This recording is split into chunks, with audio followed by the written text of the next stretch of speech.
NorthStar Community's online service. Decided to shoot this in my office today and set up in the sanctuary. And hope you're having a great day. It's a beautiful day out there, and I've had some people make fun of me for my old TV there, but hey, it's got a DVD player on it, and I was needing to use that the other day. So anyway, glad to have you. And so we're going to talk briefly about, it's Easter season, and last week, if you saw our NorthStar service in the regular service, if you haven't, I recommend it to you. It's pretty good. The music's great. We had testimonies and all those good things that we always have at a NorthStar service. And so we talked about the thief on the cross. And for all of us in addiction recovery, I hope this is a wonderful example of that can help us to let go of our shame and our sadness and for the stuff that we've done. So it's an interesting take on it. Was think about the contrast between Judas Iscariot, who betrayed Jesus, who was one of his 12 disciples, and the thief on the cross, who was an awful person. I mean, for all intents and purposes, you don't get crucified if you're not a bad person. In the old days, they didn't just lightly crucify people. Now, they certainly crucified more than they should have. We all know that. But the Romans didn't go to all that trouble for nothing. And so the thief on the cross, pretty good chance that he was a violent, terrible criminal before this. And you think about it, always think about how for us that are in recovery, the things that we do, the things that we've done because of our addiction are different than who we are as people. And that's what's important in this subject here, is that, so you have two thieves on the cross. The one heaps insults at Jesus, mocks him, all those things before he dies. And the other one tells him to shut up.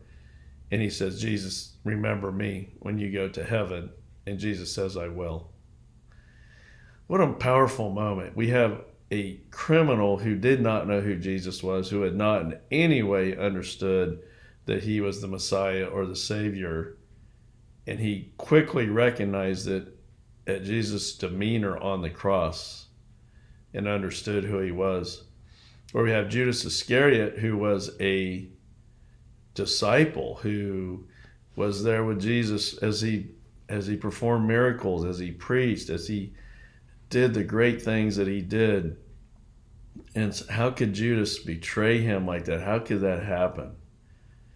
Judas had some of the greatest religious training anyone could ever hope for, and yet he still chose to betray Jesus. It's hard to understand. And I think the point that like John MacArthur talks in one of his books, he talks about, not only when the other part about Judas is that when Jesus says one of the 12 were going to betray him, not one of them, in the Bible at least, looked at Judas and said, he's the guy. He's the one that's going to do it. None of them thought of him as the betrayer.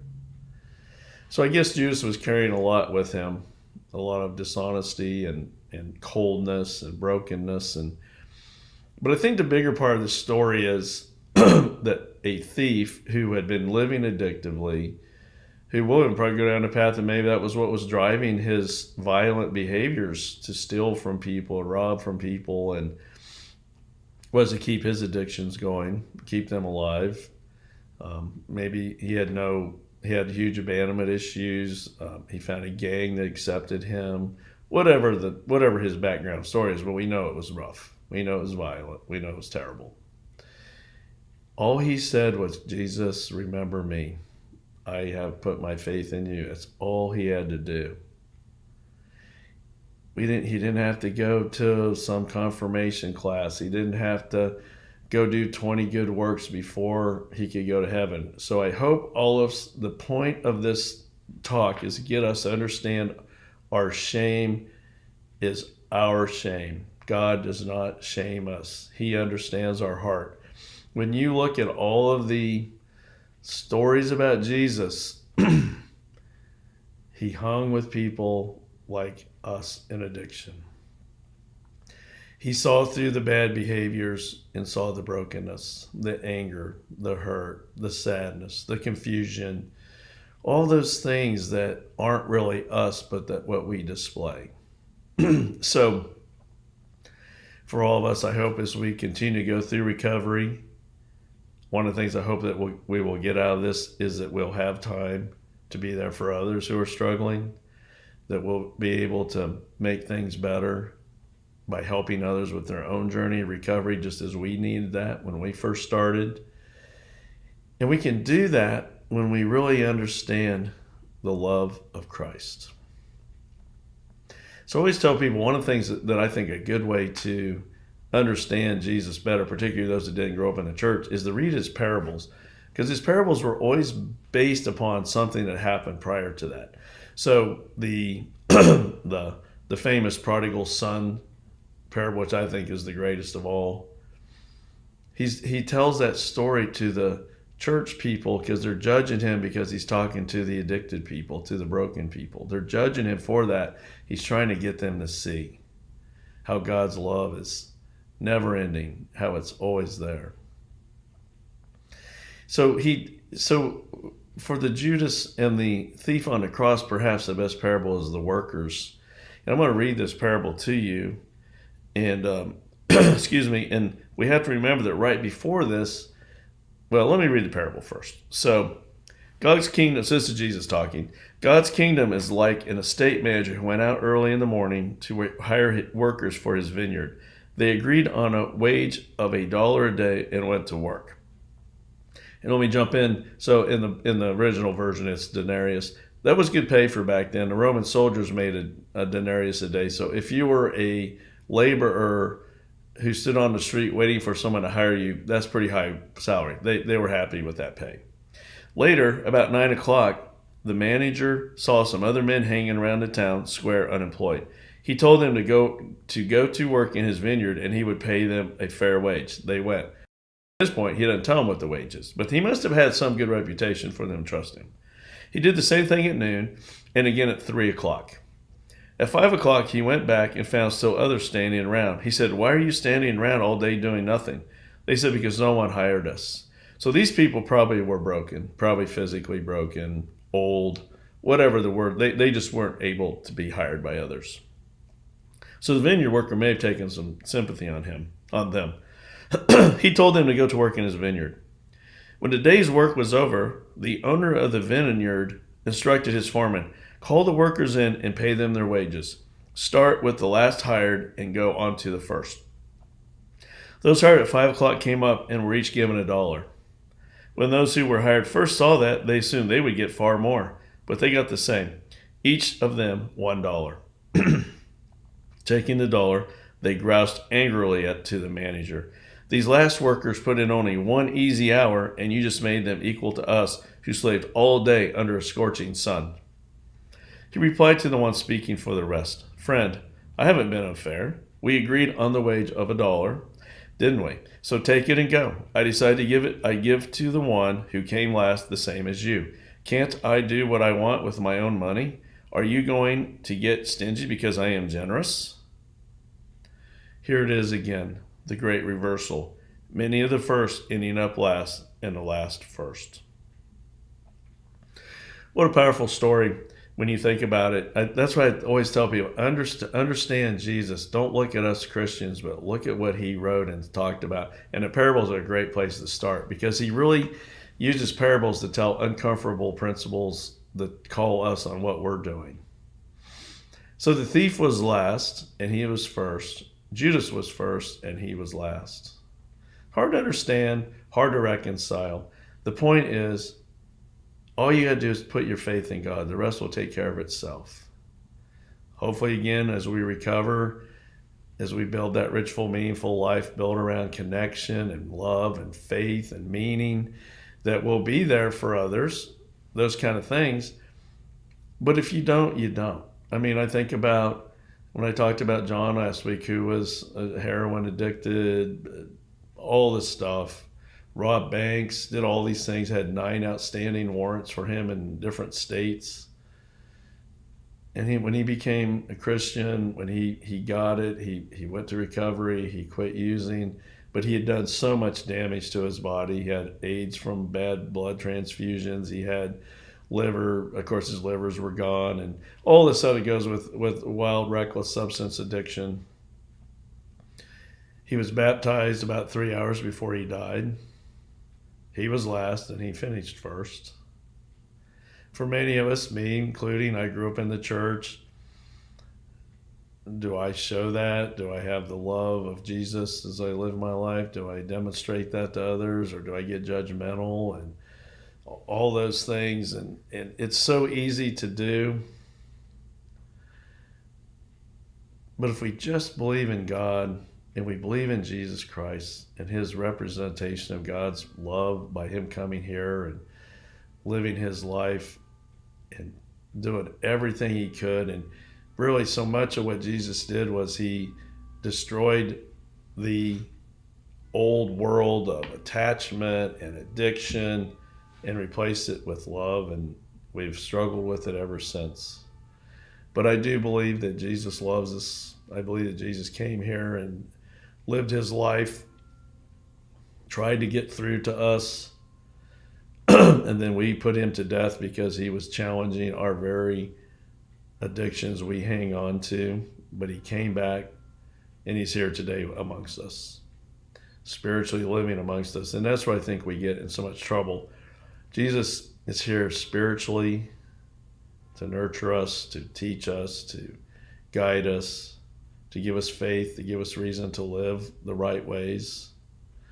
And I think that the part we always forget, I told you earlier, is about how we forget how the Bible works. So Jesus' parable was preceded by the rich young ruler, who I've always talked about how this story always made me uncomfortable, because the rich young ruler was basically telling that he was living a good life. He was doing the right things. But he said, what else do I need to do to inherit the kingdom?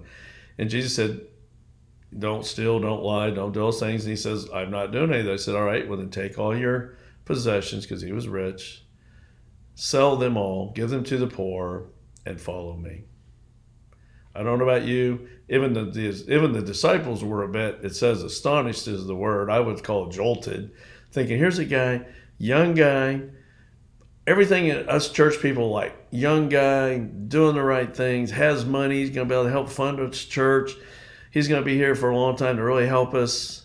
But Jesus told him really to go, really in many ways, he said, he didn't say go away, but he knew what the rich man was going to do. Now, I did hear a take on it today that I thought was good, was the other way to look at this story is the rich man had everything, but yet he wasn't satisfied. And he was coming to Jesus to say, what is it? What else do I need to do? And Jesus was wisely telling him what he needed to do. And of course, this is the famous line where Jesus says it's easier for a camel to go through the eye of a needle than for a rich man. And what he's really talking about, we're not judging rich people. What he's telling us is we all have attachments and addictions. We all have things that we want to not let go of, that we make more important than God.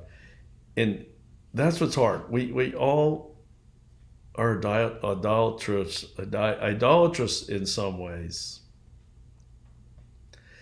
What was Judas's idolatry? I don't know. Was it money? Was it judgment? Was it arrogance? I don't know. But we know the thief lost all of that in the moment that mattered. And he was promised he would be residing with Jesus in heaven. Bad guy, done a lot of bad things. But Jesus knows our hearts. That's what I'm trying to get all of us to see. It doesn't matter when you start being a good person. It doesn't matter when you start recovering. What matters is that you are turning your life and will over to God. It's not that, but it's a good thing to do. You have faith. You can have faith in a God that loves you and wants what's best for you. And it's something that you can build on and recover on so much. So I hope today what you've heard is, it doesn't matter what you've done. It doesn't matter all that stuff. What matters is that you now trust God enough to look to him, to help you with getting past the bad things you've done, the things you're doing now for us that are still actively in addiction. And just remember, for many of us, we've gone through a lot of trauma and abandonment in our lives. I'm guessing just as that thief did. And it's never a good thing. I don't want you ever to hear that. But once we get into recovery, there's only one thing we can do, is we can take those tough experiences and use them to help us be better people and to turn into be the people we want to be. Loving others, loving ourselves, loving God. It's a great life, but it takes effort and it takes faith to do that. And so I hope the thief on the cross gives you that faith. So just a reminder again, thank you for joining us. If you are local here in Mechanicsville, Virginia, we meet on Wednesdays and Fridays at 6:30. We meet on Sunday mornings at 9 o'clock. Those are all support group meetings. So we've got you covered on 3 days a week. We have a service on Sundays, which you're looking at now, online service, and also in person most of the time. If you see me here in the office, obviously we're not in person. You can email me at any time. My email is csimpson@wgva.church. So Walnut Grove, Virginia. So wgva.church. I'd love to hear from you. We got a lot to live for. We have people who I know who are now starting to experience a rich, full, meaningful life who would have never thought that. And rich, full, meaningful life meaning purpose, love, and faith. It can be done. So again, thank you for joining me, and I'm going to close with a prayer of serenity. God, grant me the serenity to accept the things I cannot change, courage to change the things I can, and wisdom to know the difference. Living one day at a time, enjoying one moment at a time, accepting hardships as a pathway to peace. Taking, as Jesus did, this sinful world as it is, not as I would have it. Trusting that he will make all things right if I surrender to his will, that I may be reasonably happy in this life and supremely happy with him forever in the next. Amen. Again, thank you for joining. Stay on that journey to recovery. It's worth it. It's hard. It has its moments, but it is worth it. If you're local, come join us anytime. We'd love to have you. We have childcare. We feed you. We have full meals. So come join us.